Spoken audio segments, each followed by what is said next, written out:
أعوذ بالله من الشيطان الرجيم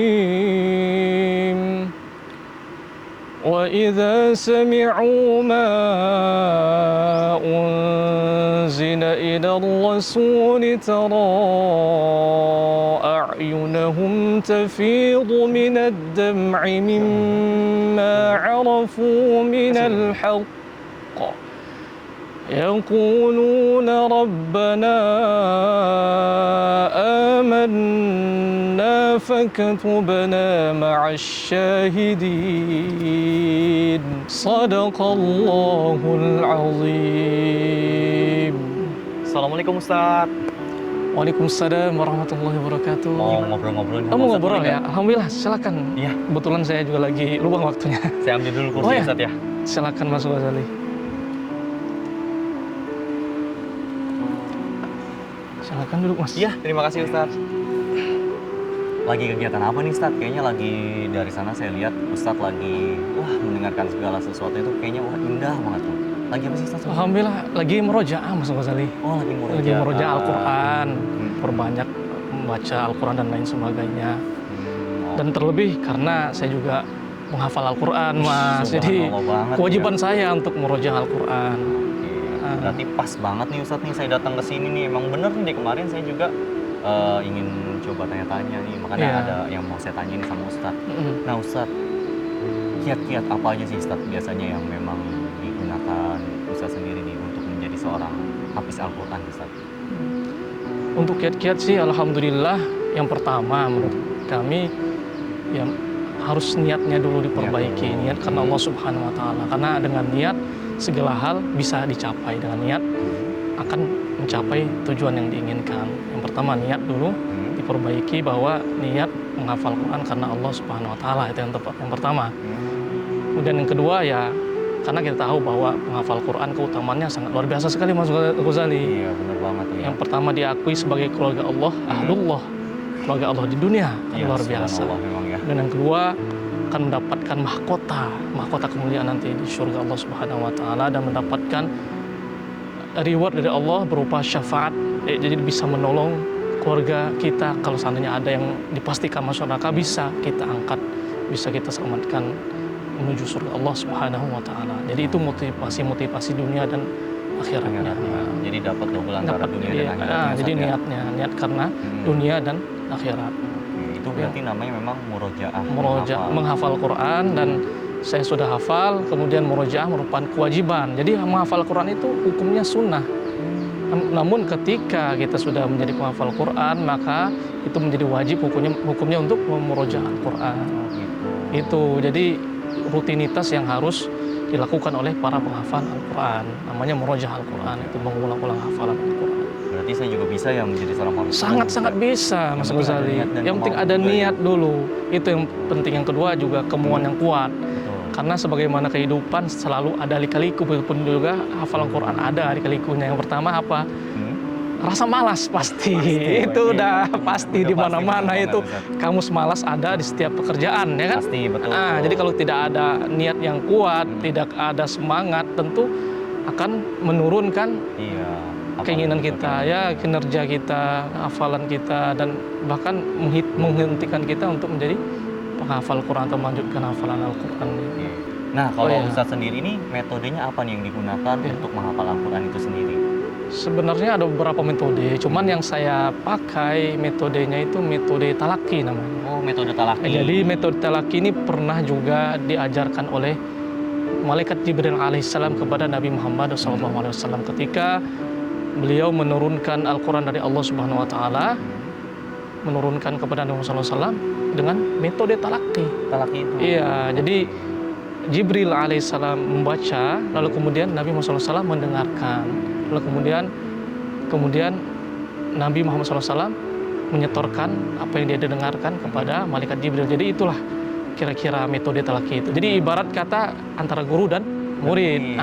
Jadi seperti itu, dan itu yang paling efektif. Berarti memang harus ada guru dan juga harus murid. ada. Nanti setoran gitu ya? Setoran namanya, setoran hafalan. Kalau bahasanya setoran namanya. Ya. Jadi itu metode talaki namanya. Betul, per surat atau per juz per surat, per ayat dan lain sebagainya. Berarti bagus juga. Karena dengan kita menggunakan metode tersebut yang pertama mencegah kita dalam kesalahan. Karena apa? Karena guru kita udah hafal Quran, udah tahu dong Iya dong, kesalahan-kesalahan ya kan. Iya. Kalau kita menghafal misalnya dengan metode sendiri kan tentu rentan dalam kesalahan. Seandainya Iya, ada pasti. salah, tidak ada yang menyalahkan. Nah, Betul, demikian. betul. Jadi ada yang ngoreksi juga. Ada yang Ustaz, ngoreksi, jadi Betul. tujuannya untuk mengoreksi kesalahan kita. Mantap nih, wah Iya. subhanallah banget pokoknya Ustaz, ya. Luar biasa. Oh iya, ngomong-ngomong nih Ustaz, Iya. terkait masalah Ustadz menjadi seorang hafiz Quran ya namanya Iya. ya, kalau untuk penghafalan Quran Iya, itu. hafiz Ini Quran. sejak kapan nih Ustadz menjadi seorang penghafiz Quran, dan dengan profesi Ustadz saat ini menjadi anggota TNI Angkatan Laut apalagi ya khususnya ya, Iya, kayaknya iya. tidak ada hambatan ya kan, nggak ada alasan lah untuk menjadi seorang hafiz Quran. Itu kayak gimana Ustadz? Tidak Kalau ada sejak kapan? hambatan dan tidak ada alasan untuk tidak menjadi hafiz Quran, apapun profesi kita di masa dewasa. Jadi kapan, sejak kapan saya menghafal Quran? Yaitu bermula ketika saya berada di bangku SMP kelas 2 kalau tidak salah. Waktu itu saya melihat teman saya. Jadi teman saya waktu itu menjadi imam ya di Iya. masjid kami di kampung itu. Saya termotivasi, tergerak hati. Kan saya lihat, saya dengar kok bagus gitu bacaannya. Enak gitu ya, Ustadz, Enak ya, dan dengerin ya. bacanya tuh yang asing, yang tidak biasa dibaca. Biasanya kalau orang baca ayat Al-Quran, bisa. Qul huwa segala macam juz 30 ya. Kalau ini beda gitu kan, ayat Al-Quran yang lain gitu kan, juz-juz yang lain. Jadi itu salah satu hal yang membuat saya tertarik. Dan saya tanya-tanya ke teman saya, kebetulan teman saya ini anak kiai kan. Dan akhirnya dari kejadian tersebut saya tertarik untuk juga mau menjadi penghafal Quran. Jadi akhirnya saya ikut beliau ya, ikut teman saya mondok pesantren di Jambi. Oh, dari awal dari Jambi. Udah di Jambi, memang saya orang Jambi. Oh, orang Jambi Orang Jambi. juga. Cuman orang pelosok ya, orang Bangko. Lalu kemudian saya merantau ya, sekolah pondok di Jambi, nama pondoknya Mahat Al Mubarak Al-Islam ini Tahfizul Quran Al-Karim di Tatul Yaman tepatnya. Berlanjutlah dari kelas 2 SMP itu sampai selesai di SMA. Berarti dari SMP, bukan SMP dari SD tadi ya. maksudnya? Jadi makanya menghafal Quran itu perlu waktu, tidak ada yang instan. Jadi prosesnya kita Prosesnya nggak yang sangat harus luar jadi biasa. langsung bisa Iya, gitu tidak ya. mungkin. Karena tentu sebelum menghafal itu yang perlu diperbaiki adalah bacaan kita. Bacaan dulu. Jadi kalau udah bagus benar bacaannya, maka insya Allah hafalannya pun juga bisa bagus. Karena ketika kita salah baca, maka akan salah menghafal kan. Betul, pastinya. Makanya bacaannya betul, dulu Ustaz. yang harus Setuju. diperbaiki, dan itulah yang diterapkan oleh pondok saya di sana. Jadi bacaannya diperbaiki Diperbaiki dulu. dulu. Setelah bagus baru kemudian boleh untuk menghafal. Jadi nggak sembarang hafal Nggak aja, salah, tapi nggak. bacaannya juga harus benar. Iya, ya, harus karena benar. artinya berbeda Dan nanti, itu yang Ustaz, ya. paling penting tuh bacaannya. Betul. Bacaannya dulu yang penting. Benar bacaannya, baru kemudian hafalannya diperkuat kan, Iya. untuk menjadi seorang penghafal Quran. Dan sampai saat ini menjadi seorang prajurit TNI Angkatan Laut ya, Ustaz, ya? Alhamdulillah, itu Alhamdulillah, juga ya. berkah Al-Quran. Berkah Al-Quran juga Berkah ya. Al-Quran. Iya, makanya Nah. sampai dikenal sama Angkatan Laut itu, ada nih prajuritnya yang menjadi seorang hafiz Quran. Ya alhamdulillah, karena berkah Al-Quran saya diterima oleh Angkatan Laut karena hafalan Al-Qurannya. Subhanallah. Masya Allah, Mantap alhamdulillah luar pokoknya. biasa. Iya. Dan ada nggak nih Ustaz, mungkin buat motivasi saya juga, ya kan, mungkin saya nanti mau menjadi seorang hafiz Quran, atau buat keluarga saya, mungkin rekan-rekan saya nih, ada nggak motivasi Ustaz sendiri dan pengalaman apa Ustaz sendiri yang Ustaz mungkin bisa diberikan ke saya juga nih untuk menjadi seorang hafiz Quran sendiri, itu gimana Ustaz? Ya, untuk motivasi yang pertama tentu kita harus mengedepankan atau mengutamakan motivasi akhirat, karena itu paling penting kan. Karena kalau misalnya kita motivasinya akhirat, niatnya niat akhirat, niatnya karena Allah, maka tentu apa yang kita lakukan bernilai di mata Allah Subhanahu wa taala. Jadi kita niat karena Allah. Itu yang pertama, motivasi yang pertama. Motivasi selanjutnya sebagaimana yang pengalaman saya ya, saya termotivasi juga karena saya sering melihat teman-teman saya ikut MTQ gitu kan, ikut MHQ. Jadi dengan hafalannya itu dia bisa mengikuti lomba. Dan alhamdulillah saya pun juga mengikuti jejak-jejak teman saya, dan alhamdulillah saya juga berpengalaman di dalam mengikuti perlombaan MHQ. Jadi kalau nggak salah di tahun mulai 2008 saya mengikuti perlombaan MHQ. Itu tingkat kabupaten dan provinsi.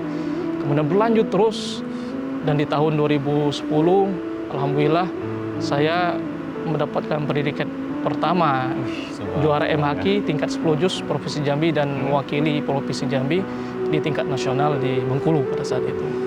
Berlanjut di tahun 2011 juga terus alhamdulillah. Jadi itu salah satu berkah motivasinya, karena dengan Al-Quran juga saya bisa mengelilingi Indonesia, Mas Ghazali. Karena kan dengan MHQ kan kita otomatis keliling sana sini kan.